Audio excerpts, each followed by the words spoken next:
ஸ்ரீ குருப்பியோ நம. ஸ்ரீ அஸ்வத்த நாராயண சுவாமினே நம.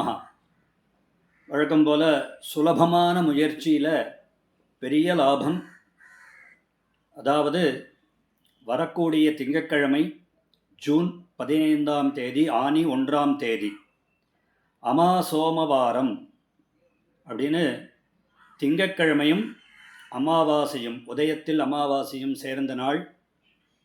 மிக புண்ணிய காலம். அன்றைய தினம் அரசமர பிரதட்சணம் செய்ய வேண்டும். அது செய்வதனால் கிடைக்கக்கூடிய பலன்கள் என்னவென்றால், பொதுவாக அரசமர பிரதட்சணம் பண்ணால் எல்லாருக்கும் குழந்தை பிறக்கிறதுக்காக பண்ணுவா அப்படிங்கிறது தெரியும்.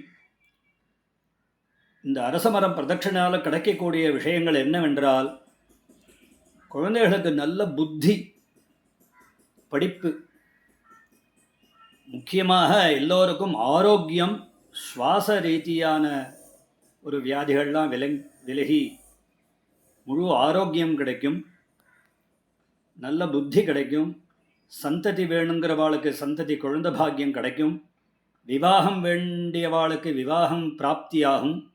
இப்படி எந்த விதமான ஒரு விஷயமும் நமக்கு கிடைக்கக்கூடிய ஒரு அற்புதமான சந்தர்ப்பம் அரச பிரதட்சணத்தில் கிடச்சிடும். காலம்பர சூரிய உதயத்திலேருந்து சுமார் 2.5 மணி நேரத்துக்குள், ஒரு 8:15 இந்த பிரதட்சணத்தை பண்ணிடணும். விரதம் எடுத்துட்டு பண்ணுறவாளும் உண்டு, வெறும்ன பிரதட்சணம் பண்ணுறவாளும் உண்டு. ஒரு 108 பிரதட்சணம், ஒரு அரை மணி நேரம் கூட ஆகாது. பிரதட்சணம் பண்ணும்பொழுது ஏதானும் திரவியங்கள், பக்ஷணங்கள், பொருள்கள் இதெல்லாம் ஒரு பிரதட்சணத்துக்கு ஒன்று போட்டுண்டே வரணும். 108 பிரதட்சணம் ஆனப்புறம் அதை எல்லாருக்கும் அதை விநியோகம் பண்ணிவிடணும். விரதம் எடுத்துட்டுருக்கிறப்பா ஒரு பூஜை பண்ணிவிட்டு அதுக்கு பிரதட்சணங்கள்லாம் பண்ணிவிட்டு வாயனங்கள் கொடுத்துட்டு எல்லாருக்கும் அந்த திரவியங்களை விநியோகம் பண்ணிவிடலாம். விரதம் எடுத்துட்டாலும் எடுத்துக்காட்டாலும் புருஷா பவனாட்டி சின்னவா பெரியவா அத்தனை பேரும் இந்த பிரதட்சணத்தை செய்யலாம்.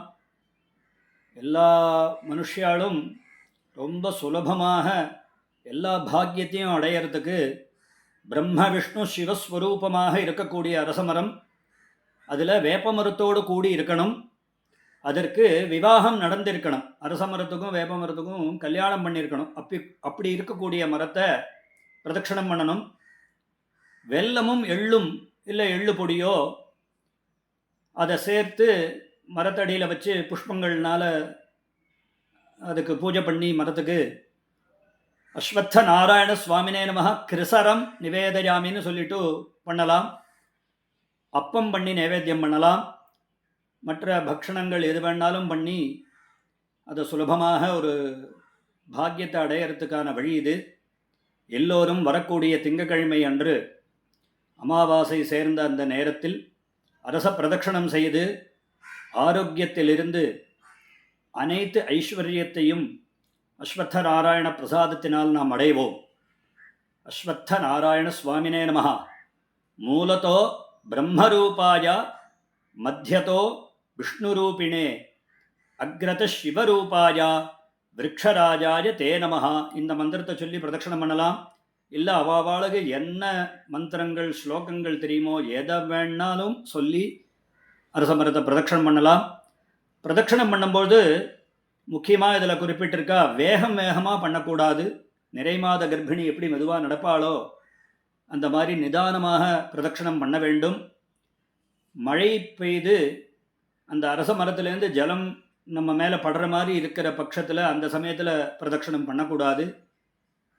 பொதுவாகவே எப்பொழுதுமே காலம்பர அந்த ஒரு 2.5 மணி நேரத்துக்கு உள்ளதான் அரச பிரதட்சணம் பண்ணணும். கோவிலுக்கு போகிறோம், அரச மரம் இருக்குங்கிறதுனால அதுவே பிரதட்சணம் இந்த காலத்தை தாண்டி எப்பொழுதுமே பண்ணக்கூடாது.